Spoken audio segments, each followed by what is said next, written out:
Portal Agropecuario. Todas las semanas junto a los principales referentes de la actividad agroindustrial con las novedades del sector más dinámico de la Argentina. Generador de divisas, mano de obra y alimentos. Un programa dedicado a los que hacen grande al país, cada día y a toda hora. Portal Agropecuario. El campo por todos los medios. ¿Qué tal? ¿Cómo le va? Bienvenido a una nueva edición de Portal Agropecuario, este encuentro semanal que nos permitimos ingresar a su casa para contarle toda la actividad agroeconómica de la Argentina y algunas cuestiones que tienen que ver también con la economía. Una situación difícil para nuestro país a todas luces, por donde se lo mire, de lo político, de lo económico, de lo social, con una economía que, si bien bajó la inflación, según los últimos resultados del INDEC, un 6%, evidentemente es obsceno. Es obsceno 115% anual de inflación, que el sector más carenciado, por supuesto, lo sufre mucho. Pensar que no hace muchos años atrás quien trabajaba era digno y hoy en muchos casos, en una gran mayoría de los argentinos, aún trabajando, es pobre. Un sector agropecuario que la está pasando muy mal, 3 años de sequía. La pregunta es cómo va a ser para enfrentar la nueva campaña, cómo va a costear los insumos, los agroquímicos, los fertilizantes, las semillas, cómo el tambo va a poder generar pasto o reemplazo de ese pasto que no está para poderle dar de comer a sus vacas, no solo ya para generar rentabilidad y generar, por supuesto, que brinde más leche, sino simplemente para tenerlas bien, para que no se le mueran, para nuevamente volver a apostar al sector. Así que obviamente se vienen las PASO con un gran interrogante.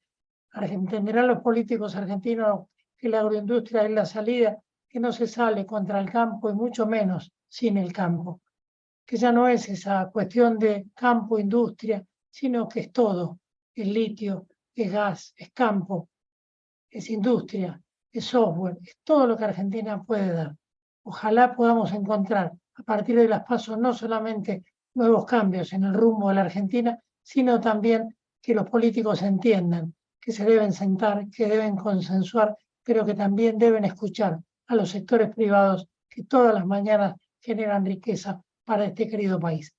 Abrimos nuestro portal agropecuario, póngase cómodo, como siempre le decimos, usted con su mate, yo con el mío, porque el COVID, ¿sabe una cosa? Todavía no se ha terminado de ir y los virus andan dando vuelta. Abrimos nuestro portal agropecuario de esta semana. Encontranos en nuestro canal de YouTube. Somos Portal Agropecuario. El campo por todos los medios. Hoy se cumplen 15 años de lo que se conoce como el voto no positivo de Julio Cobos. Luego de 128 días de conflicto con la resolución 125, que evidentemente marcó un antes y un después en la actitud del campo, en lo que fue la confrontación con el gobierno nacional, en lo que en aquel momento todo el sector junto dijo basta a los atropellos que el gobierno venía impulsando, y que si no hubiese sido por ese voto no positivo de Julio Cobos, otro quizás hubiese sido el destino aún del gobierno actual. Por supuesto, ha pasado mucho tiempo, a partir de allí se ahondó la grieta entre el gobierno nacional y los sectores productivos, que aún hoy, después de 15 años de ese voto no positivo de Julio Cobos, todavía sigue marcando un derrotero lamentable entre la relación del sector y el gobierno nacional, que no termina de entender que el campo necesita que se lo aliente, necesita que se lo gestione, que por supuesto le da al país en materia de ingresos, en materia de trabajo, de liquidación de divisas. O sea que es mucho lo que el campo tiene para dar, y lamentablemente la situación con el gobierno no ha sido nunca buena y por supuesto hoy sigue teniendo los coletazos de esa relación. Compartimos el momento del voto no positivo de Julio Cobos, que reiteramos, después de 128 días de conflicto entre el gobierno nacional allá por el 2008, puso fin a una situación de atropello que a todas luces era inconducente, era agraviante y que el campo, por supuesto, no toleró, y tampoco la ciudadanía. Que yo le pido a la presidenta de los argentinos que tienen la oportunidad de enviar un nuevo proyecto que contemple todo lo que se ha dicho, todos los aportes que se han brindado, gente de afuera o aquí mismo.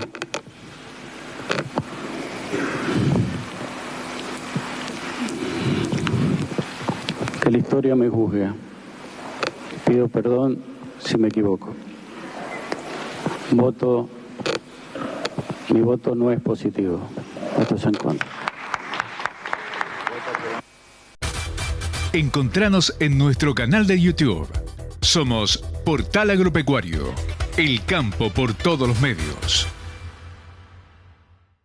Cuestiones que tienen que ver con el sector agropecuario están siempre íntimamente ligadas a un sector que la verdad que la viene pasando habitualmente mal.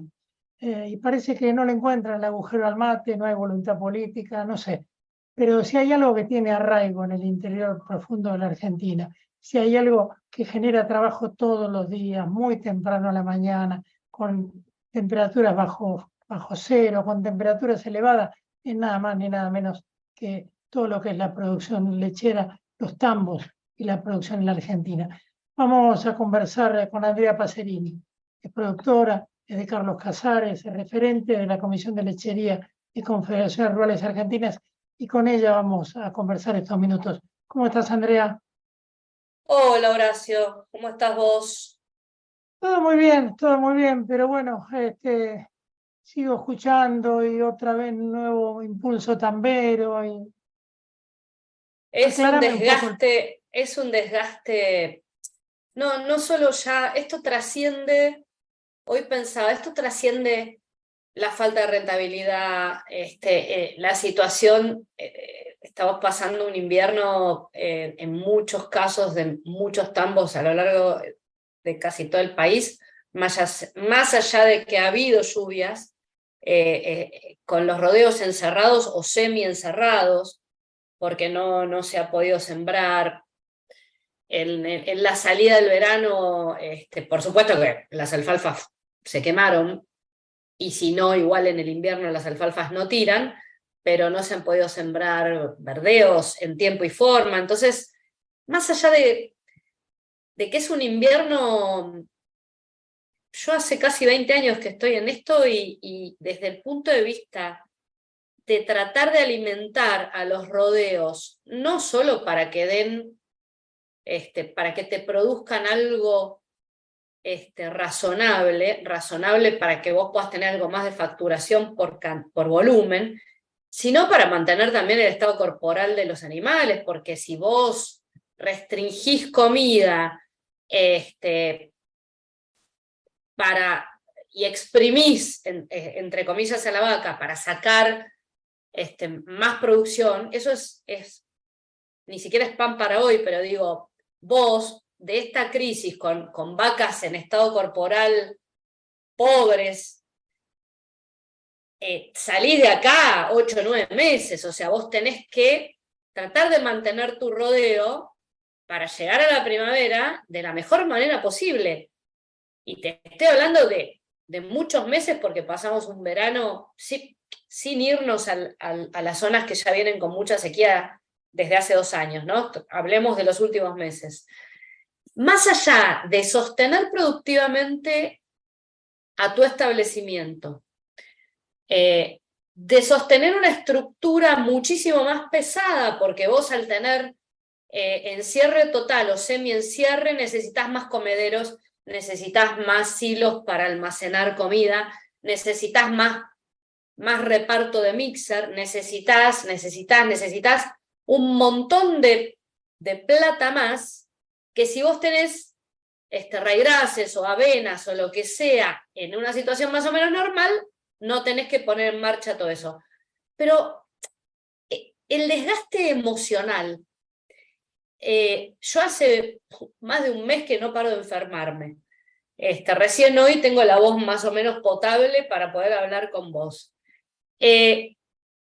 Y las expectativas para el corto y mediano plazo, Horacio, porque yo creo que lo peor todavía no llegó, aunque se nos acomode el clima, niño mediante, y podamos en primavera sembrar.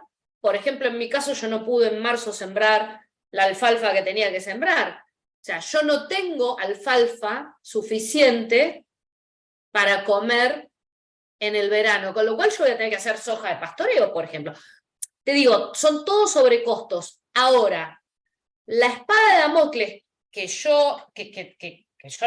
los tamberos sabemos que se nos viene para la primavera, verano próximo, por no ir más adelante, es la devaluación brusca que por las buenas o por las malas va a venir. Además, esto ya lo vivimos con el cambio de gobierno anterior, a fines de 2015, que también a fines de 2015 hubo en realidad en el segundo semestre de 2015 hubo un deterioro muy importante y muy abrupto de los precios internacionales. Ahora es más gradual la baja de los precios internacionales, pero también se está dando. Entonces vos decís, me sigo endeudando para tratar de pasar el invierno y darle de comer a las vacas. Pero lo que viene en los próximos muchos meses va a ser peor.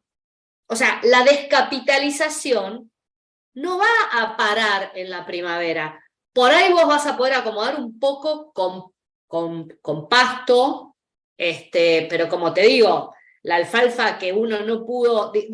la realidad es que vos tenés muchos meses muy duros por delante. Por eso una de las acciones gremiales más importantes después de las PASO que tenemos para hacer en CRA es ir a sentarnos con todos los candidatos que van a quedar después de las PASO, ya firmes, no como precandidatos, sino como candidatos, a explicarle un poco todo esto, porque la película ya la vimos.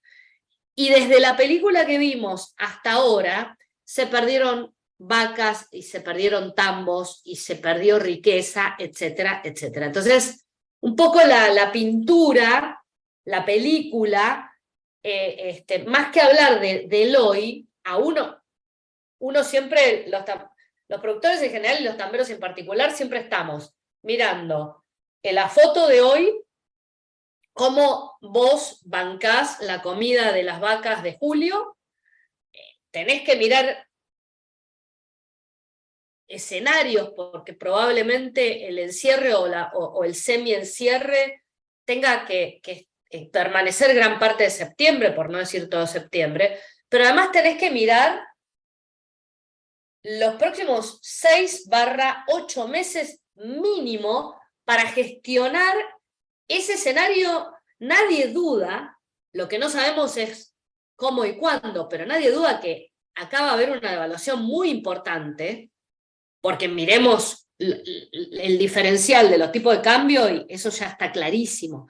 Ahora, para nosotros, para los que estamos del lado del mostrador en donde tenemos que comprar dólares para alimentar nuestro ganado, eso es una tragedia, digamos, porque la vaca come dólares, y ahí viene mi bendita frase, y durante muchos meses la recomposición del precio de nuestra leche cruda va por la escalera y con muletas, mientras la devaluación va de un día para el otro, y si va combinado con quita de retenciones, como también pasó en 2015, nadie discute que estas sean medidas que no haya que hacer. Ojo al piojo, porque si no algunos colegas que no son tamberos me verán.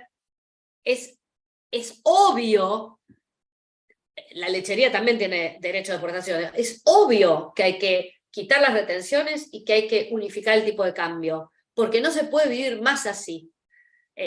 La economía argentina, los consumidores, ninguna actividad puede vivir más así. Ahora bien, en el caso de la lechería, también probablemente en el caso de los feedlots, de los pollos, yo voy a hablar por los tamberos que yo intento defender, tenemos que sentarnos con los candidatos a explicarles esta situación. Ahora, Andrea, ¿Cómo vamos a hacer para cruzar ese océano que nos separa de, entre comillas, algún tipo de normalidad macroeconómica. ¿Me explico? Ahora, yo lo vengo repitiendo en los últimos días mucho y a veces pienso que canso, pero en Brasil dicen que lo que es bueno para la agroindustria es bueno para Brasil. Lo dice su clase política y lo lleva adelante. Ahora, nosotros Pero tenemos... perdóname, Horacio, además, la realidad habla por sí sola. Mirá Brasil en los últimos 20 años, o sea, por tomar un periodo, en lo que va del siglo. Pero entonces, es un problema ideológico, es una tara, porque si no, no se explica, está hecho a propósito, ¿no? ¿Entendés? No se puede, no hay Sí, una explicación. sí, es un daño autoinfligido a toda la sociedad, digamos, porque lo que derrama esta pavada que la vicepresidenta no se cansa de repetir junto con todo el séquito de campaña. El otro día, cuando fueron a inaugurar el gasoducto, no podemos vivir exportando materias primas. Y alguien en Twitter dijo, sí, porque le vamos a poner esencia de vainilla al gas. O sea, el valor agregado que exporta el campo, bueno, hay un problema cultural, pero en toda la clase política está exacerbado claramente en este tipo de gobierno. Pero hay un problema cultural y de falta de información en toda la clase política. Y ahí está el laburo que nosotros tampoco hemos sabido hacer. Nosotros digo, el campo, ¿no?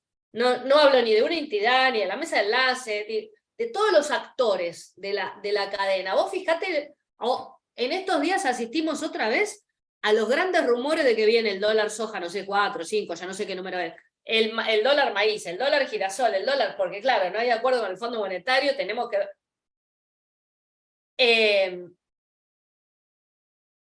y por otro lado, vos escuchás a los otros precandidatos frases medio generales, sí, te repiten que hay que unificar el tipo de cambio y que hay que bajar.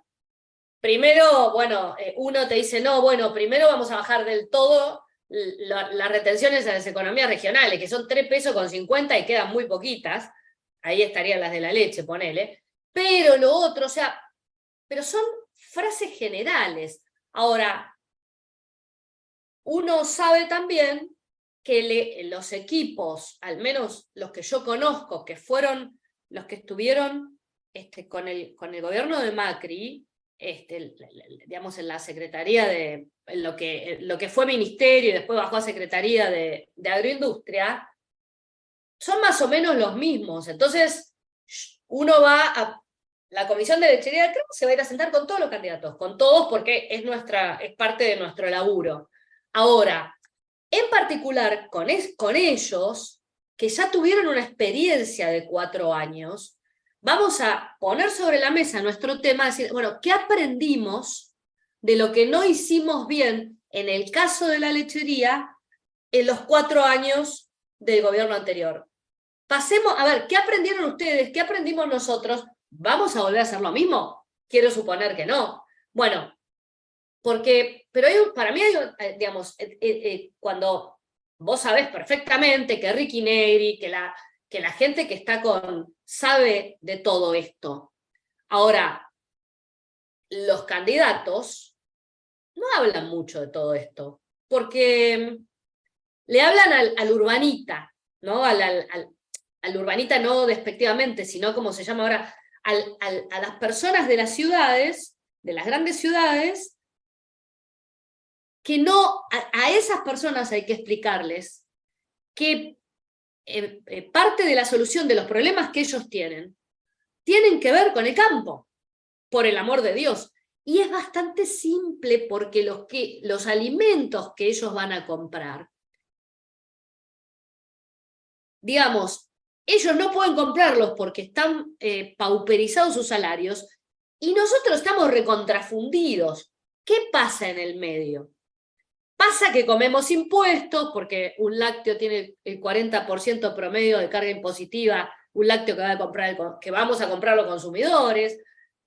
Pasa el FETA, por ejemplo, que es el fondo que es el curro, o sea, que pasa que está todo lleno de curros, donde intermediarios, clase política y otros actores que están en el medio se llevan la del consumidor y la nuestra. Bueno, lo que tenemos que explicar es que se están llevando la del consumidor y la nuestra en un mismo acto, digamos, ¿no? Porque que a nosotros nos vaya mal implica que el consumidor va a estar peor también. Esa es la parte que no entiende la clase política y que tampoco mucha dirigencia nuestra entiende cómo explicarlo. Porque es sencillísimo. Ni siquiera le tenés que hablar de números. Digamos, vos mirás lo que aumentó el ganado en pie en los últimos 12 meses, la categoría que quieras, la vaca, el novillo, mirás lo que aumentó en el mostrador y vos ves, por ejemplo, que la inflación no es más alta porque la carne subió mucho menos que la inflación. Ancló el índice de precios al consumidor a la baja. Eso la gente no lo sabe. ¿Qué pasa? Pasado mañana, cuando el ciclo se dé vuelta y la carne se recomponga, nos van a tirar con todo. Bueno, esto hay que salir a explicarlo con esta claridad, porque si no, esto es un bucle, ¿viste? Es el hámster en la ruedita. Entonces tenemos problemas gravísimos y lo tenemos a Brasil para mirar. La clase política no está mirando a Brasil. No, lo loco y lo suicida de todo esto es que no le importa, no está dentro de sus prioridades electorales. Hay que ver después, por eso me parece que acá hay que barajar y dar de vuelta, digamos, porque hemos hecho todo mal. Digo, toda la dirigencia, ¿no? Es que si vos te pones a analizar distintos rubros, ahora Brasil está haciendo trigo, ya no va a necesitar tanto el trigo argentino. Claro. Hace 20 años atrás venía a ver cómo producíamos manzanas. Después se convirtió en un productor de manzana. Horacio, sí. si pasa eso con los lácteos en Brasil, que tarde o temprano va a pasar, y no cambia nada de lo que estamos haciendo y no cambiamos la manera de hacer las cosas, porque hoy, entre comillas, al sector lácteo argentino lo salva Brasil, que se está llevando más del 50% de nuestras exportaciones, por lo menos de leche en polvo. Cuando Brasil se autoabastezca de lácteos, si nosotros no laburamos adentro de la cadena, nos caemos del mapa literalmente. Y eso lo venimos repitiendo de la Comisión de Lechería de CRA, sobre todo Eduardo García Maritano y yo, desde que tengo memoria, en los últimos 10 años por lo menos, porque vos mirás cómo aumentó también la producción Brasil y decís, si esto sigue así, nosotros nos caemos del mapa. Pero bueno, parece que, ¿viste? Parece que la urgencia del día a día... Ahora, los cráneos que están pensando, la élite de funcionarios que están en el poder hoy y los think tanks de los otros que quieren acceder al poder, no nos están contando en qué corno están pensando. Nos tiran titulares, generalidades. Bueno, nosotros, los lecheros de CRA, después de las PASO, vamos a ir a decir esto con unas carpetitas y todo, a esta gente, para ver qué corno nos dice, a lo mejor nos sorprenden positivamente, cruzo los dedos. André, contame un poquito, a ver si puedo entender bien lo del impulso tambero. Ay, Dios, yo te digo que me río porque es muy triste. A ver, el primer impulso tambero lo anunció el día 6 de enero, me acuerdo, porque habían venido los Reyes, el ministro que aún no era candidato, con el secretario Bailo, y unas vaquitas atrás de decorado. Eso eran 4 cuotas, era un beneficio, una ayuda. ¿Para qué? Fue pensado para compensar en parte lo que el perjuicio que nos había causado el dólar soja. En ese momento había dólar soja 1 y 2, si no recuerdo mal, después vino el 3 en marzo, pues ya me pierdo. Entonces, por eso en mayo anunciaron una quinta cuota, que ahora desapareció el mapa, pero vamos por parte. El primer impulso tambero,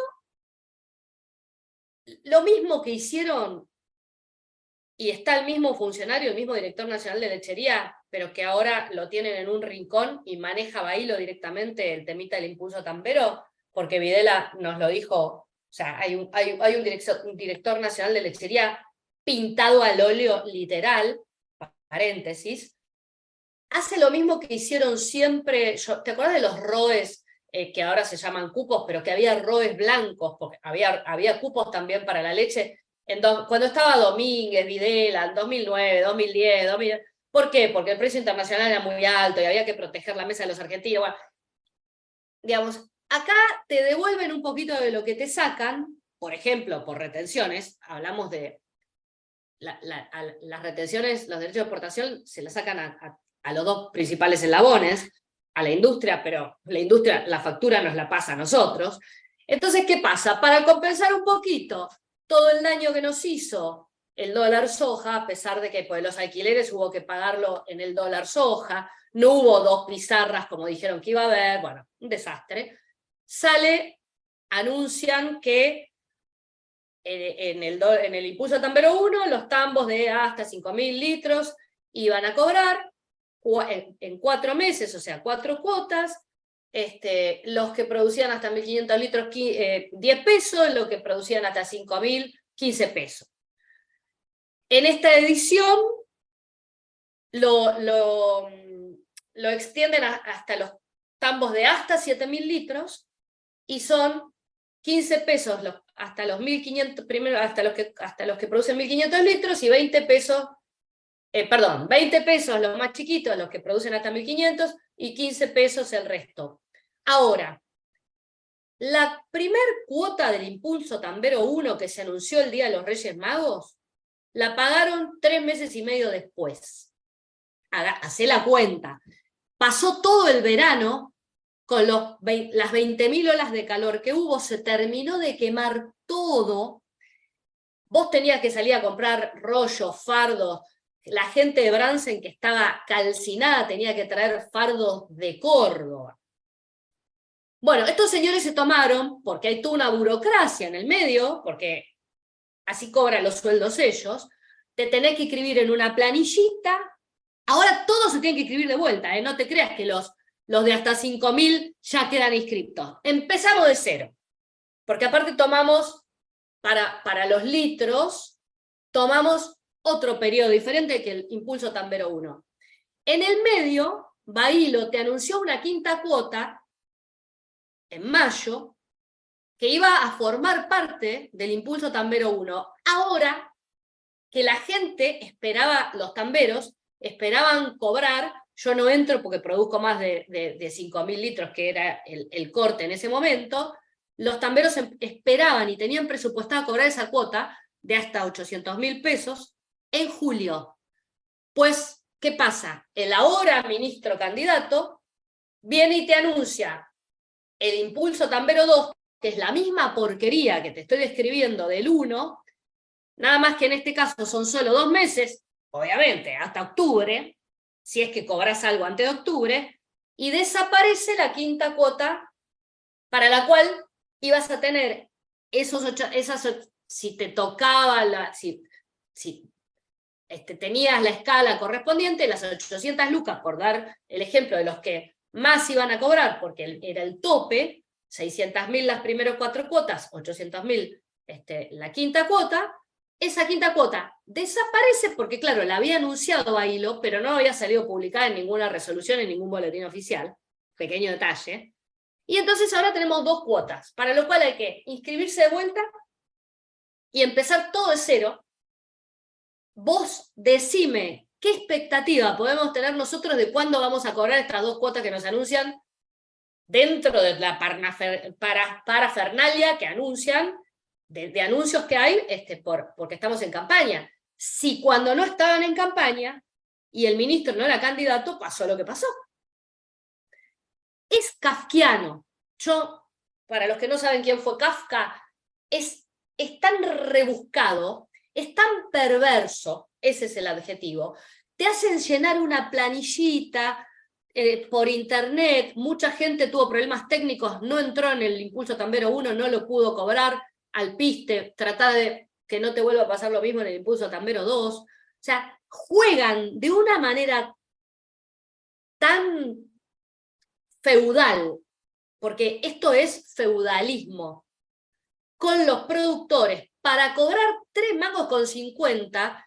Hace 15 días el número que hicimos para los que tenemos las vacas encerradas con encierre total, por vaca y por día, con el tipo de cambio de 260 pesos, porque como cambia todo, te daba más o menos entre 1.500 y, entre 1.300 y 1.500 pesos por vaca por día, lo que vos tenías que comprar para darles de comer, incluyendo el rollo, que ya no hay, o sea, pero le pusimos el precio, incluyendo la cáscara de soja, incluyendo el maíz, incluyendo la ración que vos necesitas para producir 22, 23, los litros que puedas. Si vos el tambo, por ejemplo, en provincia de Buenos Aires, el tambo promedio tiene 200 vacas.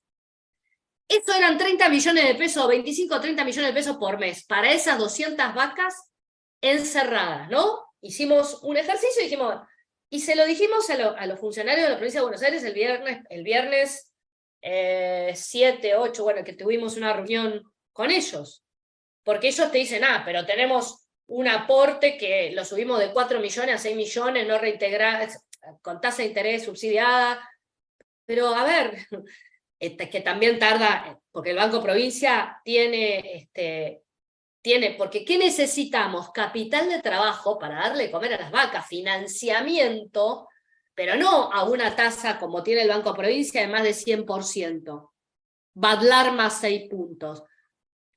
A una tasa subsidiada, porque es para darle de comer a las vacas, flaco. O sea, así le hablo yo a los funcionarios, con todo respeto, digo, pero a ver si lo entienden. Sí lo entienden, pero no hay tasa subsidiada, porque además para subsidiar la tasa te tendrían que dar 20, 30 puntos de subsidio de tasa, o sea, una cosa de locos. Entonces, te dan el impulso tambero, Horacio. Bueno, esta es la realidad, esta es la foto de hoy. El anuncio ya fue hace unos días, la resolución salió ayer. Después hace falta otra resolución. Bueno, la cuestión es que tenés 15 días para inscribirte. Te tenés que apurar, ver si el sistema informático anda, no anda, si la página se cae, no se cae. Y después tenés que esperar, una vez que te inscribiste, tenés que esperar a ver cuándo te tiran la primer cuotita, y encima te dicen, mirá el beneficio que el Estado te está proporcionando. Te tenés que reír o tenés que llorar, porque no hay un término medio acá. Entonces, a mí me parece que hay que contar esto así, porque somos siervos de la gleba, arrodillándonos, en este caso planillita por internet, somos siervos de la gleba más moderno, para que los señores feudales nos tiren unos manguitos para comprar unos rollitos que ya ni siquiera hay para salir a comprar. Eso es el impulso tambero que el ministro candidato anunció sin que se le mueva un músculo de la vergüenza, pero bueno, eso ya sabemos que no va a suceder. André, agradecido. No sé si fui clara, ¿viste? Pero tuve sí, varios claro. días en cama y estoy bastante enojada porque... Pero está claro, las cosas hay que decirlas así, hay que contarlas así, con la pasión que vos lo decís, porque no es que lo decís solamente con pasión, sino que lo sufrís, porque lo sufrís en carne propia. Es muy triste, es muy triste. Lo sufrís en carne propia por vos, y lo sufrís en carne propia por la gente a la cual ustedes representan en la Comisión de Lechería, que en muchos casos son familias que hace años vienen tratando de ver cómo sobreviven. No, pero además otra vez, el 82% de los tambos en Argentina producen 4.000 o menos litros de leche. En Europa eso es un tambo grande, acá eso es un tambo chico tirando a mediano. Y vos ves a la gente desesperada preguntándote, pero ¿cómo no va a haber quinta cuota? Y vos te querés matar. Porque ya de por sí la quinta cuota era pero la desesperación hace que ¿cómo no va a haber quinta cuota? No, flaco, no va a haber quinta cuota. ¿Por qué? ¿Sabes qué? Te jorobaron una vez más. Ahora que andes bien, esperemos no sé qué, porque la verdad que a veces uno se desesperanza tanto Sí, que ya no sabe sí. qué, porque No, por eso te digo que lo más importante que nosotros tenemos que hacer como CRA es, después de las PASO, hablar así, de esta manera, con los señores que aspiran a ocuparse de la lechería de un próximo gobierno. No, es lo único y lo más importante que tenemos que hacer. Porque ¿qué vamos a hacer? Andrea, abrazo grande. Otro para vos. Un gusto. Andrea Pacerini, productora tambera, Carlos Casares, referente de la Comisión de Lechería de Confederaciones Rurales Argentinas, hablando de esto que nos duele a los argentinos, porque en definitiva, les reitero, si hay una actividad que genera trabajo, que genera arraigo, que genera compromiso, que genera un núcleo familiar muy hondo y muy profundo, en nada más, nada menos que la lechería, y lamentablemente hace años que la vienen haciendo padecer y no lo merece ni la lechería, ni siquiera lo merecen los consumidores argentinos que todos los días, en algunos casos muchos piensan que la leche nace en el supermercado. Ya volvemos. Cuando nadie imaginaba que una bolsa podría ser un silo, nosotros dijimos, ¿por qué no? Mirando el futuro, nos animamos a cambiar la historia. Muchos nos siguieron, y cada vez fueron más los dueños del tiempo, los que pudieron cosechar sin parar, los que pudieron esperar el mejor momento para vender. Y llegaron grandes cosechas, y no faltó lugar para guardarlas. Superamos nuestros récords, y vamos a hacerlo de nuevo. Hoy el sueño es cada vez más grande. 200 millones de toneladas, más alimentos para el mundo y más progreso para nuestro país. Porque podemos imaginarlo, podemos hacerlo. El Banco Provincia se está actualizando. Más tecnológico, más dinámico, más innovador. En otras palabras, el Banco Provincia está más 2.3. ¿O no? Voz con tono robótico. Así es, humano. Está más 2.3. Banco Provincia. Derecho al futuro. Futuro.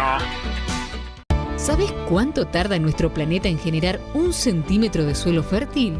1000 años. 50 generaciones de humanos. El suelo nos alimenta.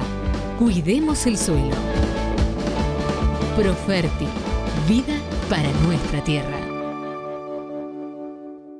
Cada vez más simple, más ágil y más cómodo. Ahora, con el Renatre, podés solicitar desde tu casa la prestación por desempleo y consultar su estado a través de WhatsApp al número 11 22 79 0400 las 24 horas del día, los 365 días del año.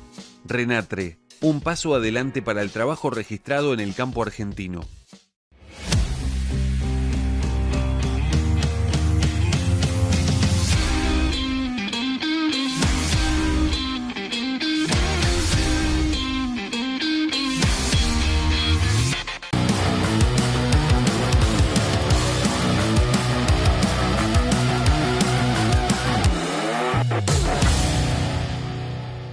Bayer trabaja junto a los productores para liderar el futuro de la agricultura y así poder beneficiar tanto a los productores como a los consumidores y al planeta. Por eso, la innovación, la sustentabilidad y la transformación digital son sus pilares fundamentales. Bayer, ciencia para una vida mejor. Con más de 100 años en el mercado, Ledesma es líder en los negocios de azúcar y papel. Además, produce frutas, jugos, carne, granos, alcohol y bioetanol. Ledesma, una empresa con ingenio argentino.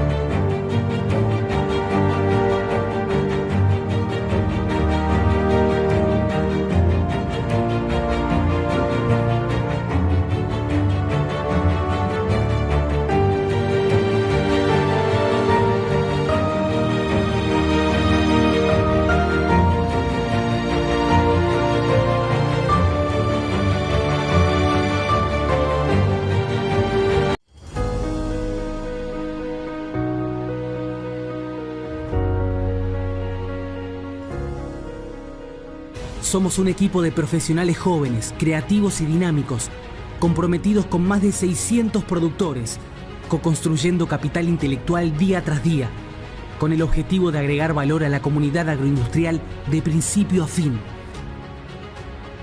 Empujando nuestros límites, logramos convertirnos en una consultora integral, evolucionando en servicios y soluciones, construyendo en profesionalismo, viendo lo que otros no ven, haciendo lo que otros no hacen. Somos AZ Group y estamos creando un nuevo horizonte. Agroeducación te invita a formar parte del curso de posgrado en agronegocios. Nuevo inicio el 30 de junio. Compartí junto a los principales referentes del sector: Salvador Di Stefano, Carlos Echepare, Antonio Ochoa, Diego Palomeque, entre otros. Con la metodología que se adapta a vos, presencial, a distancia, en vivo y en diferido. Te esperamos para sembrar conocimiento y cosechar futuro. Más información en www.agroeducación.com. Ya no tenés excusas. Estamos en todas partes. Búscanos en todas las plataformas digitales y ahora también en YouTube. Portal Agropecuario. El campo por todos los medios. Un nuevo encuentro de acción ganadera. Nos lo propone el ingeniero agrónomo Daniel Valerio. ¿Qué mirar en un toro para estimar su fertilidad? Es una de las preocupaciones, es una de las necesidades que tenemos, tanto cuando salimos a comprar toros como entiendo que al elegir toritos del propio rodeo. En la reciente exposición Angus de otoño, la número 80, hubo una serie de charlas técnicas, entre las cuales Sergio Marcantonio, un reconocido especialista en reproducción animal, habló sobre este tema. Sergio es veterinario de la UBA, también tiene su maestría en reproducción animal en la Universidad de Buenos Aires, es profesor de 2 cátedras de veterinaria de la UBA, también es profesor en ciencias agrarias de la UCA y en la UBA en la maestría en producción animal. Es el director de la revista Taurus, una revista muy especializada en el tema de reproducción, y es asesor en reproducción privado, es un asesor privado en reproducción animal y en sanidad en bovinos. Sergio, otra vez acá en Acción Ganadera, muchísimas gracias por darnos estos minutos. ¿Cómo te va? ¿Cómo estás? Hola Daniel, ¿qué tal? ¿Cómo estás? Al contrario, el agradecido soy yo por participar de este espacio. Sergio, ¿por qué no nos contás sobre esto de qué mirar en un toro para estimar su fertilidad? ¿Cuáles son los principales aspectos? ¿Qué es lo que debemos observar? Para ponerle un poco marco a esto, Daniel, me gustaría primero mencionar que la característica fertilidad es tan importante como compleja. Es seguramente de las variables que más influyen sobre la productividad de los rodeos, y lo que me refiero a compleja es que no existe una forma única de determinarla. Es como si fuera un rompecabezas que tiene un montón de piezas y que de la suma y de la interacción de esas piezas surge la fertilidad. Hay cuestiones que tienen que ver con aspectos físicos del toro, pero también cuestiones que tienen que ver con la sanidad de ese toro y del funcionamiento de todo su aparato reproductor. Entonces, no es como uno dice, bueno, yo quiero ver cómo estoy de glucemia y mido, tomo una determinación en sangre y me da un valor indicativo. Lamentablemente la fertilidad no es así. Pero de todas maneras, sí, volviendo a tu pregunta, para no ver el vaso medio vacío, es posible observar determinados aspectos que tienen que ver con el exterior del animal, con el fenotipo, que están directamente vinculados con la fertilidad. Y yo diría que, en primer lugar, desde el punto de vista general, uno de lo que tiene que observar es que el toro tenga un aspecto de toro. es decir, la masculinidad. Esto que por ahí puede resultar una obviedad, muchas veces no se tiene en cuenta.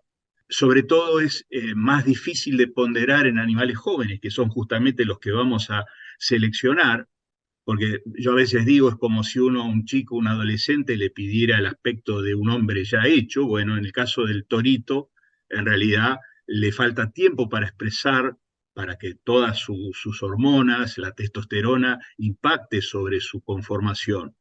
Entonces, claro, muchas está en pleno veces... desarrollo, ¿no es cierto? O sea, está creciendo, pero desarrollándose, o sea, cambiando su conformación, precisamente. Exactamente. Y eso lleva su tiempo. Y bueno, pero una de las primeras cosas que tenemos que ver es el aspecto de macho, la masculinidad. Así como en la hembra necesitamos confirmar la feminidad, bueno, en el macho la masculinidad.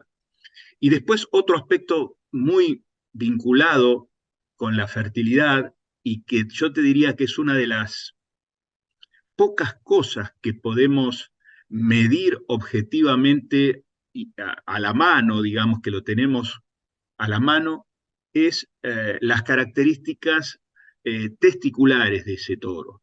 Es decir, todo lo que tiene que ver con el tamaño y la forma de los testículos, y pongo énfasis sobre todo en lo que es tamaño, porque a través de la estimación de esa característica mediante la medición de la circunferencia escrotal o el perímetro escrotal, uno puede tener información respecto, por un lado, a la capacidad de ese toro de producir espermatozoides, característica que está vinculada con la fertilidad. A mayor tamaño testicular, a una determinada edad, mayor cantidad de tejido noble productor de espermatozoides, de parénquima, y por lo tanto mayor fertilidad potencial. Pero por otro lado, otra característica que está muy vinculada al tamaño testicular respecto de la edad es la precocidad sexual. O sea que uno, a través de la selección de toros por su circunferencia escrotal, está trabajando no solo en mejorar el potencial de producción de semen de ese toro, sino en imprimir en el rodeo precocidad sexual, tanto para los machos, hijos, como en el caso de los rodeos de cría, de mayor valor todavía para las hembras. Entonces, por un lado el tamaño testicular, y por otro lado, complementario a esto, la consistencia testicular, porque el tamaño, así como está vinculado con lo cuantitativo del semen, la consistencia testicular está vinculada con lo cualitativo del semen. Es decir, toros que tienen testículos de buen tono, de buena consistencia, nos están reflejando que todo su parénquima testicular, que toda su estructura productora de espermatozoides funciona adecuadamente. Entonces, y complementario a esto, en proximidad a los testículos, también es importante evaluar los epidídimos, que son los conductos a través de los cuales salen esos espermatozoides fabricados en los testículos, y sobre todo en una porción puntual de los epidídimos que se conocen como cola de epidídimo o perillas normalmente en el campo, porque ese es el lugar donde se almacena gran parte de los espermatozoides ya prestos para ser eyaculados. Entonces también las características de epidídimo nos hablan de las condiciones de ese reproductor. Por supuesto que después todo el resto del aparato genital, pene, prepucio, vesículas, seminales, tienen un rol importante en la fertilidad. Pero me gustaría en este micro destacar, digamos, la importancia de estas características, especialmente a nivel de testículo y epidídimo. Y otra cosa, si me permitís, Daniel, cuando uno dice qué mirar para predecir la fertilidad de un toro, yo creo que otra cosa que podemos mirar son los datos de ese toro, que a veces nos olvidamos. Es decir, no solo quedarnos con la información que uno tiene de ver el toro, que es lo que nos gusta, sino que ese toro tenga información, haya registros. Entonces, cuando uno mira los registros de ese toro, datos de evaluaciones genéticas que muchas veces cuentan los toros, cuentan los establecimientos, las cabañas, eso es otra parte importante para evaluar la fertilidad. Precisamente te iba a preguntar con qué se complementaba esa observación fenotípica de la que vos nos hablabas al principio, ¿no? Por otro lado, hay todo un avance, además de todas esas evaluaciones que vos recién mencionabas, que figuran en catálogos y demás, hay todo un avance en los últimos años de la genómica. La genómica también viene trabajando en este tema fertilidad. ¿Hay avances en ese tema? Sí, hay muchísimos avances en genómica y vos sabés que incluso hay otra disciplina que se llama proteómica, que también lo que hace es estudiar justamente el impacto de las diferentes proteínas. Y hay muchos estudios que relacionan, por ejemplo, proteínas de lo que es el plasma seminal, producidas tanto por el epidídimo como por las vesículas, que también impactan sobre la fertilidad. Es decir, que hay datos, por un lado, que pueden enriquecer la evaluación fenotípica de los DEPs a través de la genómica, y vuelvo a decirte también estudios que se basan en componentes que muchas veces no fueron considerados, como son diferentes estructuras vesiculares, proteosomas, que impactan sobre la fertilidad. Esto parece un mundo nuevo y en realidad lo es. Son disciplinas que están todavía en una etapa adolescente, digamos, en su desarrollo. Sergio, vos recién te referías a los epidídimos, vesículas y demás. Esas observaciones o esas evaluaciones, ¿cómo se hacen? ¿Con una ecografía? ¿Quién las puede hacer? En realidad, la evaluación se puede hacer de diferentes maneras. Una de ellas es a través del examen clínico mediante por ejemplo, la palpación, a través del recto en el caso de las glándulas vesiculares, o en forma a través del escroto en el caso de testículo epidídimo, pero también a eso en los últimos años se ha juntado información mucho más importante de las imágenes ecográficas, que nos hablan justamente de la estructura de esos órganos, tanto epidídimo como testículo, incluso como las glándulas vesiculares. Sergio, no me queda más que agradecerte estos minutos, estos conceptos tuyos, y preguntarte, por último, ¿cómo va la ecografía testicular como un evaluador posible de fertilidad? Mira, yo en el tema de la ecografía testicular te diría que hay como dos planos. Un plano que es el de la evaluación del individuo para determinar la normalidad de su aparato reproductor, puntualmente en el caso con un foco especial en testículos. Y ahí hay mucho ya hecho y mucho avanzado. Es decir, uno puede determinar si ese testículo es normal o no, pero todavía la asignatura pendiente y que tiene un enorme potencial es el uso de la ecografía en toros normales, en toros cuando uno hace una evaluación ecográfica, ve imágenes absolutamente normales, pero de qué manera esta herramienta, la ultrasonografía, puede estimar la capacidad cual y cuantitativa de producir semen. ¿Se entiende la diferencia? Es decir, una cosa es ver qué toro es no normal, qué toro no deberíamos utilizar, y ahí la ecografía es perfecta como complemento del examen clínico.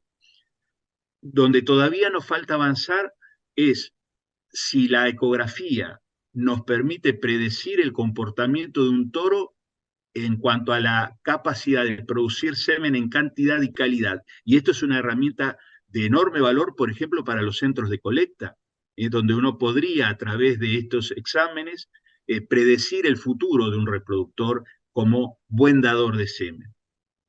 Vos sabés, y permitime que uno criterios.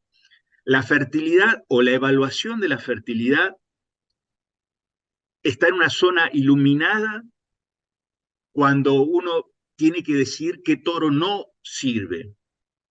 que toro es un mal reproductor, pero está en una zona oscura, de en sombras, cuando uno tiene que definir dentro de los toros que sí son buenos, cuál es mejor.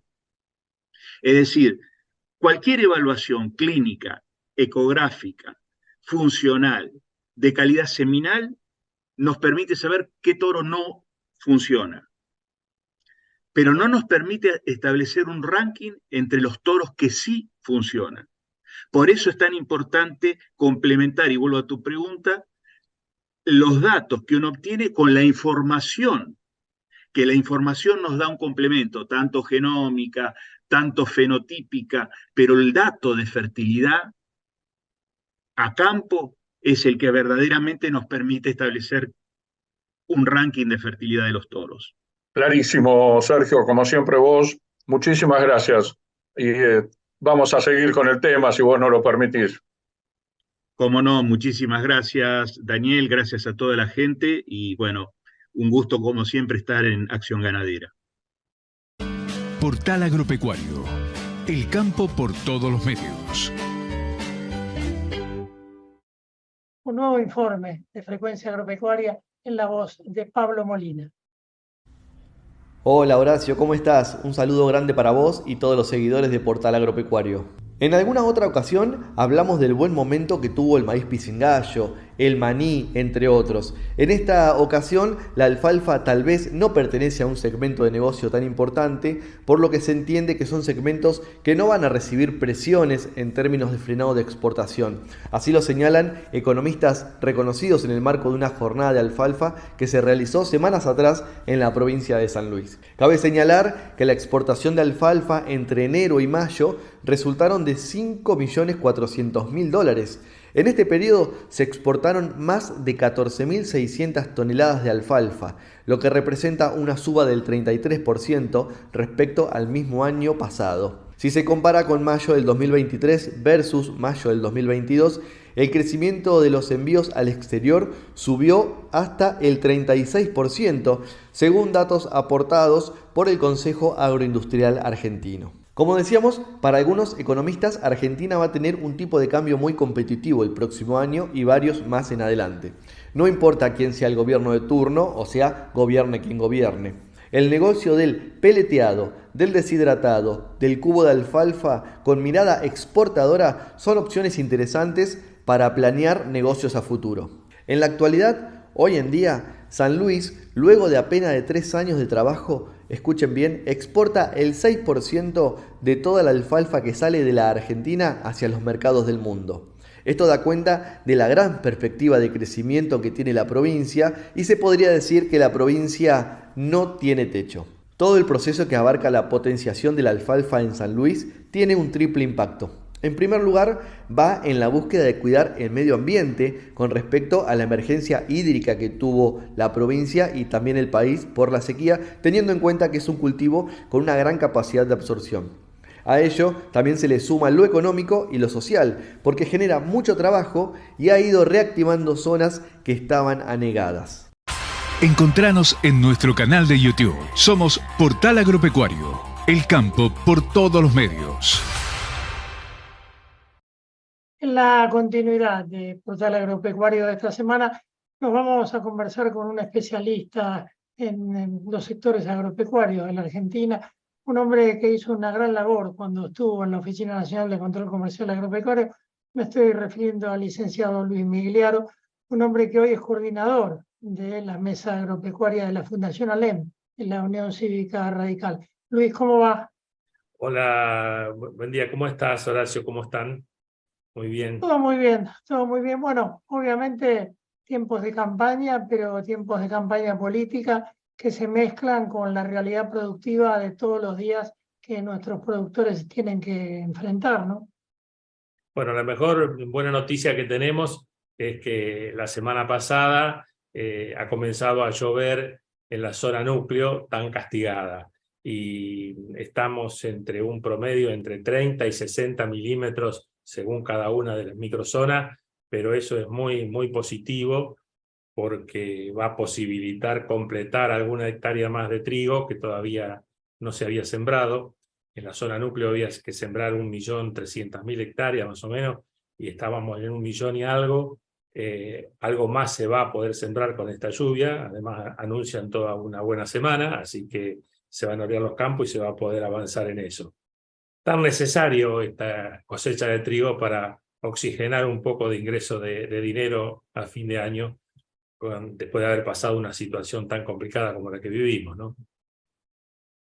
Ahora, el productor tiene que sembrar, tiene que ver qué hace con sus pasturas para el ganado, tiene que fertilizar, tiene un panorama de costos por delante muy importante, y por detrás tiene una seca de 3 años que en algunos casos, sobre todo aquellos que son pequeños y medianos, los devastó. ¿Cómo hace para encarar este nuevo proceso? Bueno, esa es la situación más compleja y más grave que se está viviendo. Como bien decís vos, son 3 años de sequía, con este último sumamente agudo, una sequía que perforó los rindes históricos de 100 años. Perder cosechas en la zona núcleo, como se perdió este año, nunca se ha visto. Y el productor de esta zona núcleo no está acostumbrado en su economía, en sus finanzas, en perder la totalidad de una cosecha. Cuando vamos a zonas marginales, ya se sabe que cada 3 años por ahí se pierde la cosecha. Acá no. Entonces no está preparado el bolsillo para soportar esa situación. Yo creo que necesitaríamos la asistencia rápida de los bancos oficiales, es decir, del gobierno, para que se pueda volver a sembrar, porque si no, no hay financiamiento para la siembra. Y lo peor que puede pasar es que el productor, ante esta situación crítica, baje el nivel de tecnología, baje el consumo de fertilizantes. Todo eso después a la larga se paga y se pierde para el productor y se pierde para el país. Es sumamente necesario esta presencia. Además, como vos hablaste de productores chicos, los productores chicos tienen menos espalda para soportar la situación, terminan, como dije recién, bajando la tecnología o directamente no alquilando el campo, y aparecen los fondos de inversión a ocupar ese lugar.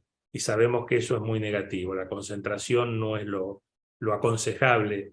Así que el Estado tiene que estar presente, tiene que estar mirando estas cosas, y creo que no se está haciendo. El otro día hubo un anuncio en Colinagro de un financiamiento a un sector cooperativista, lo cual está muy bien que lo hagan, pero hasta el día de hoy no se cristalizó. Quedó en la reunión y en el anuncio. Los días van pasando y se necesita afrontar los gastos o los compromisos para luego hacerse cargo de pagarlos, ¿no?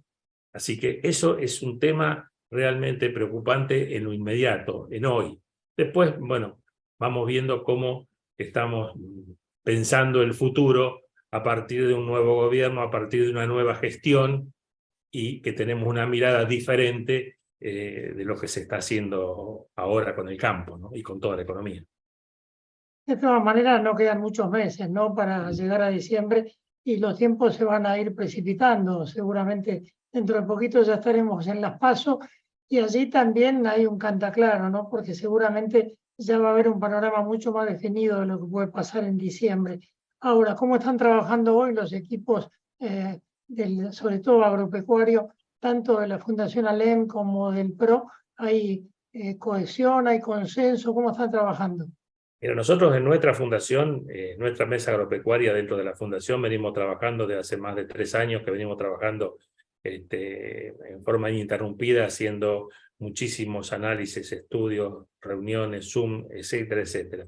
Pero ahora estamos trabajando ya desde hace varios meses atrás en una situación de coordinación entre las 4 fundaciones, es decir, la fundación del partido de Pichetto, de Carrió, del PRO y nosotros. Venimos trabajando, y te puedo asegurar de que los debates y las discusiones llegan a un punto de coincidencia. Podemos diferir en matices, pero hemos avanzado en temas urticantes, temas complicados, complejos, que no son fáciles de resolver a veces, pero te puedo asegurar de que hay un trabajo conjunto, y hemos hecho documentos conjuntos para los candidatos. Con lo cual, el 13 de agosto gane uno o gane otro las PASO, para cualquiera de los dos, todos juntos vamos a estar trabajando en estos proyectos que venimos pensando como gobierno que queremos ser a partir del 11 de diciembre de este año, ¿no?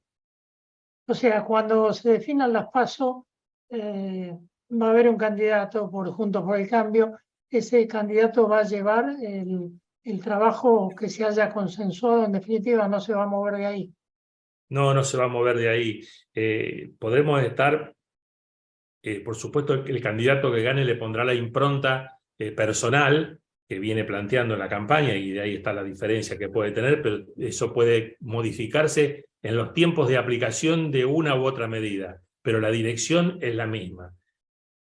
Todos estamos pensando en que hay que unificar el tipo de cambio en el menor tiempo posible. Un candidato tendrá una estrategia con su equipo económico y otro tendrá otra estrategia, pero en definitiva los dos sabemos que el tipo de cambio, la unificación es indispensable. Es el peor problema que tiene hoy el sector agropecuario, más grave que el de las propias retenciones.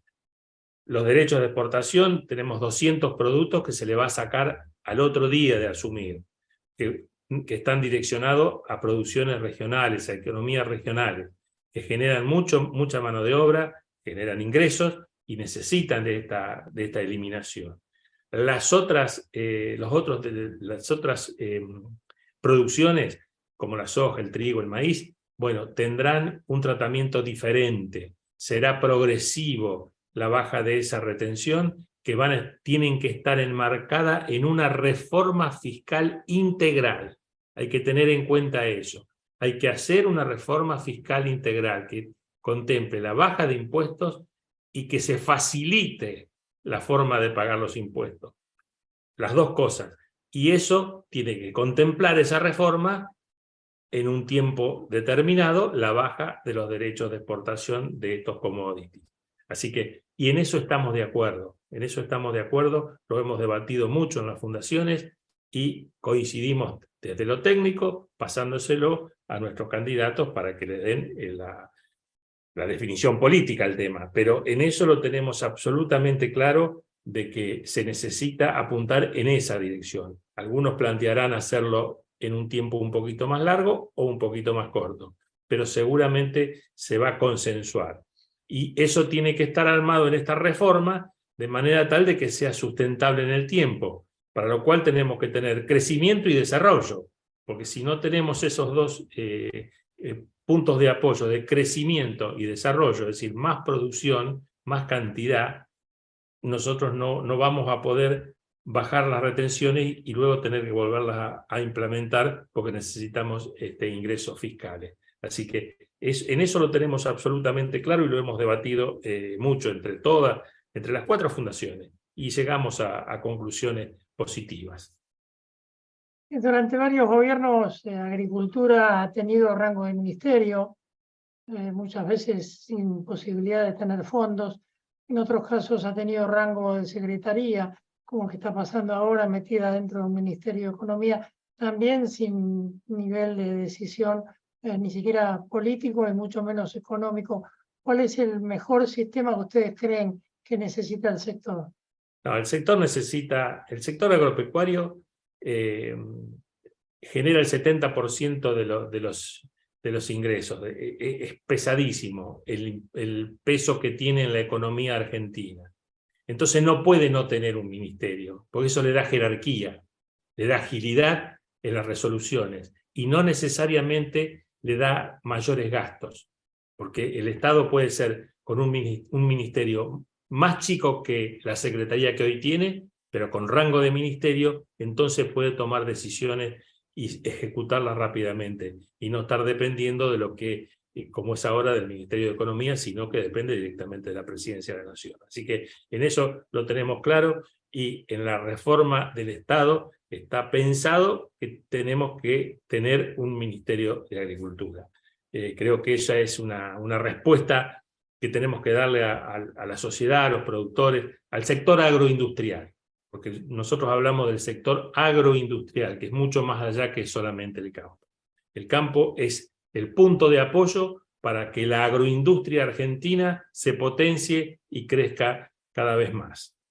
Y ahí llegamos, cuando miramos el sector agroindustrial, vemos que el 30% del empleo privado del país lo soporta el sector agroindustrial con el campo. Es sumamente importante. En Brasil dicen que lo que es bueno para la agroindustria es bueno para Brasil. ¿Cómo hacer para que se entienda aquí en Argentina, sobre todo nuestra clase dirigente, que nosotros somos agroindustria y que debemos reconocernos como tal? Hay que trabajar, hay que hacer docencia. Acá se pasa mucho tiempo discutiendo entre campo e industria, entre campo y ciudad. Esto no hay que mirarlo así. Por eso digo, el sector agroindustrial, agroalimentario, agroexportador, es todo un conjunto que está formado por el productor que arranca, pero el productor cuando lleva y deposita una semilla en la tierra, esa semilla tiene un montón de trabajos que se hicieron antes, de consumo de mano de obra, de tecnología, de ciencia, para llegar a que esa semilla, adentro de esa semilla, haya muchísimas horas de trabajo de investigación. Para poner esa semilla en la tierra hay que usar una maquinaria que es de alta tecnología, de precisión, que también tiene por otro lado toda la metalmecánica desarrollada, que es de excelencia en la Argentina. Y luego se producen con los cuidados correspondientes técnicos de fertilizantes, de agroquímicos, el volumen. Después que se produce ese volumen de cosecha, entra el otro proceso, que es el proceso industrial. En el caso de la soja, para producir las harinas y los aceites, para producir después con esos productos alimentos para animales y producir carne. Es decir, si nosotros vemos eso todo en un conjunto, tenemos que estar totalmente convencidos de que hay que apoyar al sector, y eso no es apoyar al campo, al productor que va en una 4x4 al campo, no es eso, es mucho más amplio, Y hoy es la base.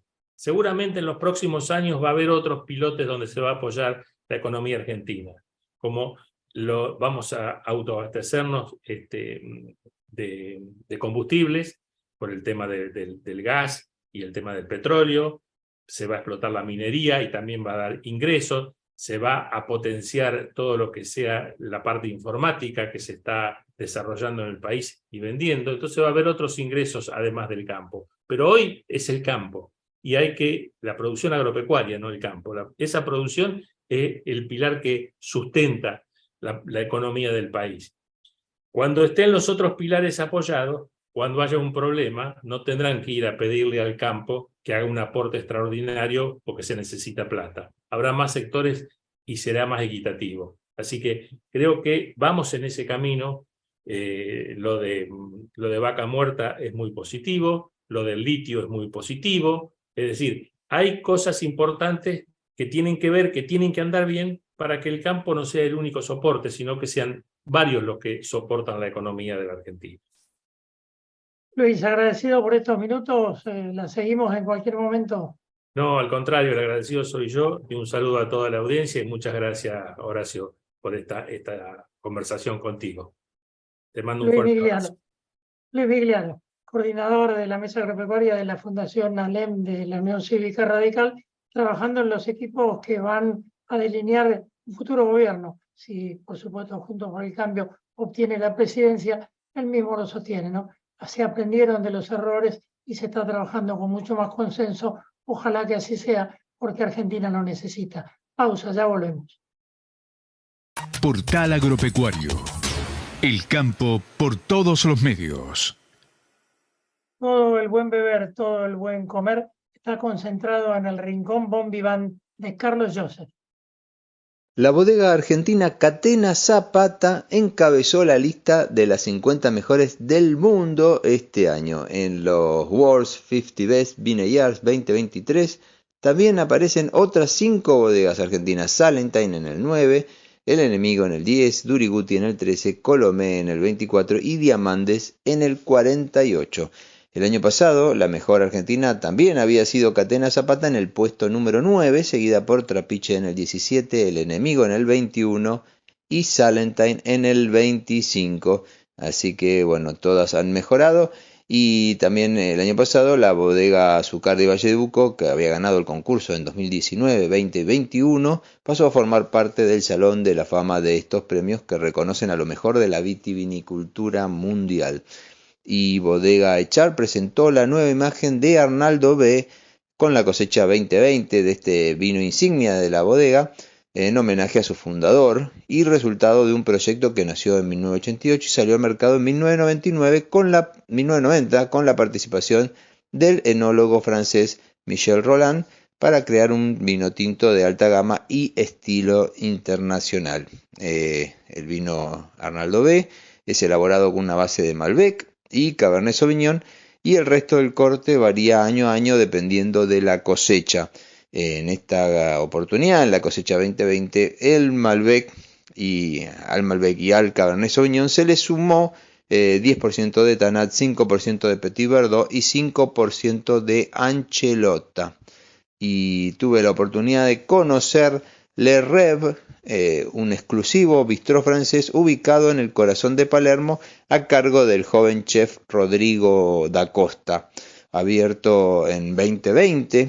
Pocos días antes de la cuarentena por la pandemia de coronavirus, Le Rêve ofrece un menú a la carta que varía en cada estación y combina la técnica precisa y la sofisticación de la cocina francesa con el talento y la experiencia de Da Costa, quien trabajó en las cocinas de los hoteles Yao Yao y Park Hyatt de Buenos Aires, el restaurante Mirasur de Mauro Colagreco en Menton, Francia, y el bistró parisino Virtus. Le Rêve tiene solo 30 cubiertos, luces tenues, vajilla de porcelana, cubiertos de plata y una barra de mármol y madera que domina el salón principal, que realmente ameritan que vayamos a conocerlo. Bueno, eso es todo por hoy. Si les parece, nos volvemos a encontrar el próximo fin de semana. Como siempre, recordamos toda esta información y mucha más está en nuestro sitio en www.rinconbonvivan.com.ar y en las redes sociales en @rinconbonvivan. Ya no tenés excusas. Estamos en todas partes. Búscanos en todas las plataformas digitales y ahora también en YouTube. Portal Agropecuario. El campo por todos los medios. Cuando nadie imaginaba que una bolsa podría ser un silo, nosotros dijimos, ¿por qué no? Mirando el futuro, nos animamos a cambiar la historia. Muchos nos siguieron, y cada vez fueron más los dueños del tiempo, los que pudieron cosechar sin parar, los que pudieron esperar el mejor momento para vender. Y llegaron grandes cosechas, y no faltó lugar para guardarlas. Superamos nuestros récords, y vamos a hacerlo de nuevo. Hoy el sueño es cada vez más grande. 200 millones de toneladas. Más alimentos para el mundo y más progreso para nuestro país. Porque podemos imaginarlo, podemos hacerlo. El Banco Provincia se está actualizando. Más tecnológico. Tecnológico. Más dinámico. Dinámico. Más innovador. Innovador. En otras palabras, el Banco Provincia está más 2.3. ¿O no? Voz con tono robótico. Así es, humano. Está más 2.3. Banco Provincia. Derecho al futuro. Futuro. ¿Sabes cuánto tarda nuestro planeta en generar 1 centímetro de suelo fértil? 1000 años. 50 generaciones de humanos. El suelo nos alimenta. Cuidemos el suelo. Profértil. Vida para nuestra tierra. Cada vez más simple, más ágil y más cómodo. Ahora, con el Renatre, podés solicitar desde tu casa la prestación por desempleo y consultar su estado a través de WhatsApp al número 11 22 79 0400 las 24 horas del día, los 365 días del año. Renatre, un paso adelante para el trabajo registrado en el campo argentino.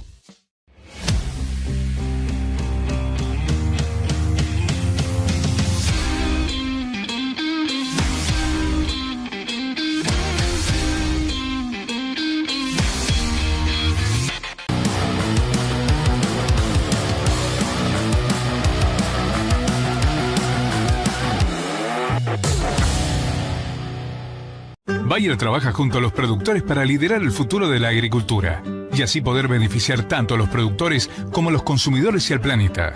Por eso, la innovación, la sustentabilidad y la transformación digital son sus pilares fundamentales.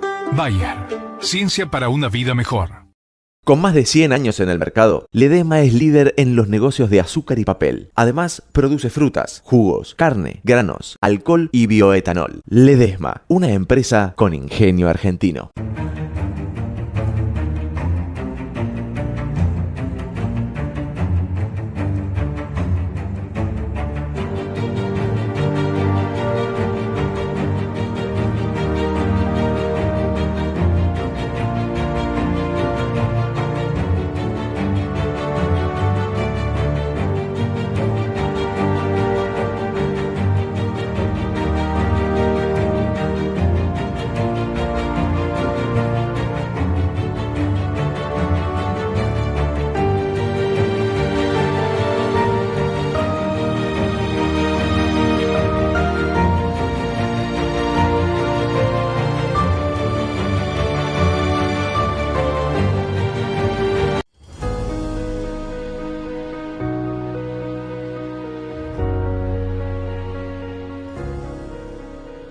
Somos un equipo de profesionales jóvenes, creativos y dinámicos, comprometidos con más de 600 productores, co-construyendo capital intelectual día tras día, con el objetivo de agregar valor a la comunidad agroindustrial de principio a fin.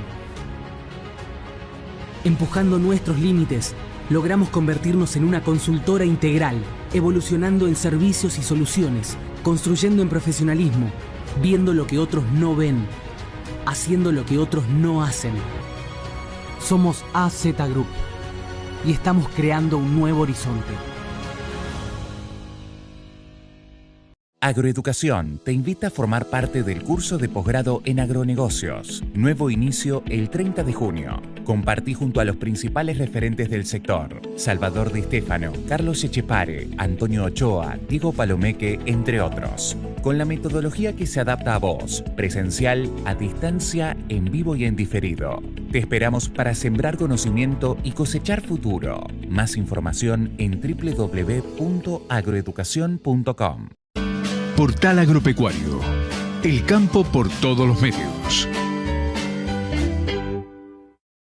Toda la actividad ganadera en la Argentina, todo el panorama, nos lo trae Francisco Rebetti, analista de la consultora AZ Group. Muy buenos días a todos, muy buenos días a la audiencia. Bienvenidos a un nuevo micro ganadero y en esta ocasión vamos a estar repasando brevemente cómo fue el primer semestre del mercado de invernada de cría en Argentina, un primer semestre que estuvo marcado por los efectos negativos de la sequía, y también vamos a estar repasando también brevemente qué vemos hacia adelante en este segundo semestre del año, que estará marcado principalmente por la agenda, el calendario electoral y la muy probable llegada de abundantes precipitaciones en distintas regiones productivas del país, y lo que eso traerá como consecuencia en la oferta y principalmente en materia de precios. Recordemos que en el primer trimestre del año, ¿sí?, fue en donde más se sintió los efectos negativos de la seca, con muy poca cantidad de precipitaciones en las principales regiones productivas ganaderas del país, y eso como consecuencia trajo efectos negativos en la producción, ¿no? Tuvimos menos vacas preñadas, terneros más livianos, y como consecuencia de eso, la mayoría y una gran cantidad de establecimientos y de productores en el país se vieron obligados a desprenderse de los terneros antes de tiempo, generando así un inicio anticipado de la zafra, generando una sobreoferta en el mercado y afectando a los valores de los terneros, ¿sí?, y rezagándolos contra la inflación, que está ya en términos interanuales por arriba del 115%, por detrás del dólar, y también en los primeros meses del año por atrás de lo que es la hacienda a faena, es decir, del novillito o del novillo. También recordemos que a medida que fue pasando el año, ¿sí? Principalmente en lo que fue mayo, así como se inició de forma anticipada la zafra, vemos que también el final de la misma, de esta cosecha, entre comillas, de terneros, también su etapa final comenzó de forma anticipada. Ya en el mes de mayo comenzamos a ver una regularización de la oferta de terneros y ya lo que fue junio se movilizaron un 30% menos de terneros de establecimientos de cría a establecimientos de invernada, un 30% menos que mayo, y ya en mayo se había regularizado. Y en esto vemos que empiezan a jugar a favor, empiezan a jugar también las expectativas, porque muchos campos se empiezan a animar a retener un poco más los terneros, ya en algunos lugares empieza a llover un poco más. Las expectativas de que lleguen mayores precipitaciones hacia adelante están jugando fuerte, y también las elecciones generan la esperanza de que pueda haber en agosto, principalmente octubre, un cambio favorable, sí, para el sector, ¿no? Que llegue un gobierno de otro signo político y que genere condiciones que traigan más oportunidades y menos restricciones. También en materia de precios, hacia adelante, la realidad es que el ternero ya pasó lo peor del atraso.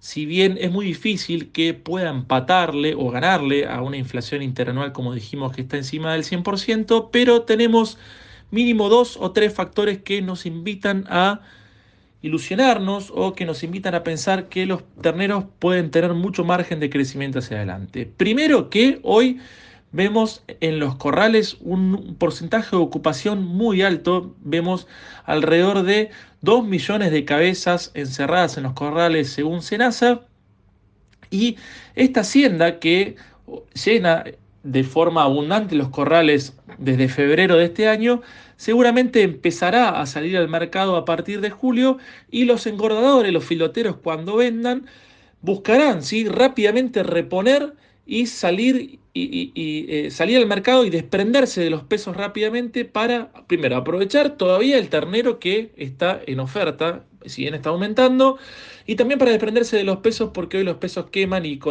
se encontrará cada vez más con una tensión inflacionaria y cambiaria cada vez más fuerte. Esa puja por los terneros ayudará a que los precios aumenten en combinación con una oferta que será cada vez más reducida, lógicamente por cuestiones estacionales, porque la gran mayoría del ternero ya se vendió en el primer semestre del año. Entonces, como dijimos, factores de oferta y demanda, factores de expectativas juegan a favor. De hecho, ya en lo que va de julio, en promedio, los terneros aumentaron casi un 6% promedio respecto a los que es junio. Falta toda la segunda mitad de mes y estamos viendo que de a poco el mercado de invernada de cría empieza a mover la rueda, y esta situación favorable para el fildotero de una relación de compraventa ternero-novillos muy cercana a la paridad de 1 a 1 está quedando atrás, tiene los días contados. Por eso dijimos que este precio de oferta es por el momento y nada más, porque seguramente el gordo de acá a fin de año no traccione lo suficiente, con un consumo interno, como decimos siempre, cada vez más debilitado, con salarios que siguen perdiendo por goleada contra la inflación. Probablemente veamos aumentos en la nominalidad, ¿sí?, pero eso no quiere decir que aumente en términos reales. Así que bueno, ese fue el repaso de la actualidad del mercado de manada de cría. Repasamos lo que sucedió en estos últimos 6 meses. Nos encontramos dentro de 15 días para más números, para más novedades ganaderas. Encontranos en nuestro canal de YouTube. Somos Portal Agropecuario, el campo por todos los medios. Nueva jornada de fútbol, y si de fútbol se trata, tenemos que hablar de agropecuario argentino. Lo sigue, lo analiza, lo mira y nos lo cuenta Rode Maglin.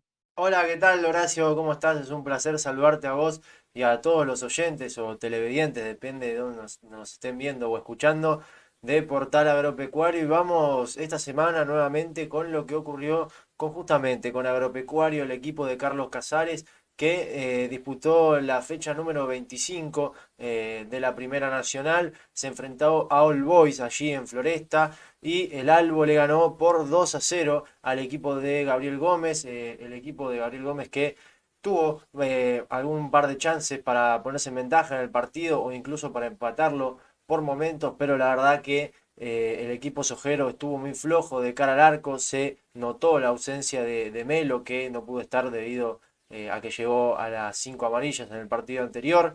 Y un All Boys que tuvo pocas llegadas, pero fue conciso. Las pocas llegadas que tuvo las aprovechó. El primer gol fue en el primer tiempo de Franco Tolosa, de un cabezazo. Y después el segundo gol en la segunda mitad fue de Jerónimo Tomasetti a los 64 minutos de la segunda parte. Y lamentablemente para Agropecuario, después de varias fechas estando como puntero del campeonato, pasa a estar en segundo lugar con 39 puntos, ya que no sumó ningún punto debido a esta derrota. Es la 9ª derrota en el campeonato, la 9ª como visitante. Sin dudas es un factor que le ha pesado a Agropecuario a lo largo de este campeonato. De hecho, desde que empezó la segunda vuelta, los 3 partidos que jugó como visitante de Agropecuario, los 3 los perdió. El primero contra Deportivo Morón, el segundo contra Defensores de Belgrano y este tercero contra All Boys de Floresta. Ahora quedó segundo en la tabla de posiciones de la zona A con 39 puntos, como les comentaba antes. Y primero quedó Almirante Brown, que le ganó el sábado por 2-1 a San Martín de San Juan como local. Y tercero puede llegar a quedar Deportivo Morón si le llega a ganar a Flandria, y Deportivo Morón quedaría con 38 puntos. Es hora de que Agropecuario se ponga las pilas, más que nada cuando juega de visitante, porque sin dudas va a ir bajando posiciones. Y tenemos a equipos como Morón o como San Martín de Tucumán, que también ganó por 1-0 frente a San Telmo, que San Martín de Tucumán tiene 37 puntos. Hay una diferencia de puntos muy pequeña entre el puntero y los primeros puestos de la tabla de posiciones de la zona A. Entonces es algo que tiene que mejorar ya mismo el equipo de Alejandro Gómez de cara a esta parte, a esta segunda parte y parte final del campeonato de la Primera Nacional. La próxima fecha se enfrentará frente a Nueva Chicago el próximo sábado 22 de julio a las 3:10 de la tarde. Y esperemos que el Sojero consiga nuevamente una victoria allí en Carlos Casares. Les mando un gran abrazo a vos, Horacio, y a todos los oyentes y o televidentes. Y nos vemos la próxima semana con más información sobre el equipo Sojero. Chau, chau. Ya no tenés excusas. Estamos en todas partes. Búscanos en todas las plataformas digitales y ahora también en YouTube. Portal Agropecuario. El campo por todos los medios. Hasta aquí una nueva edición de Portal Agropecuario. Como le decimos siempre, el campo por todos los medios. Lo invitamos a un nuevo encuentro semanal, a suscribirse a nuestro canal de YouTube para escuchar y ver los informes que también durante la semana vamos subiendo, compartir toda la información a través de nuestra radio online Portal Agropecuario, que la pueden encontrar desde nuestra página portalagropecuario.com.ar y también bajando la aplicación para los sistemas de smartphone. Próximamente también ya estaremos llegando a los iPhone. Estamos en Spotify, estamos en todas las redes. Así que ya sabe, Portal Agropecuario, el campo por todos los medios. Que tenga usted una excelente semana. Portal Agropecuario. Todas las semanas junto a los principales referentes de la actividad agroindustrial con las novedades del sector más dinámico de la Argentina. Generador de divisas, mano de obra y alimentos. Un programa dedicado a los que hacen grande al país, cada día y a toda hora. Portal Agropecuario. El campo por todos los medios.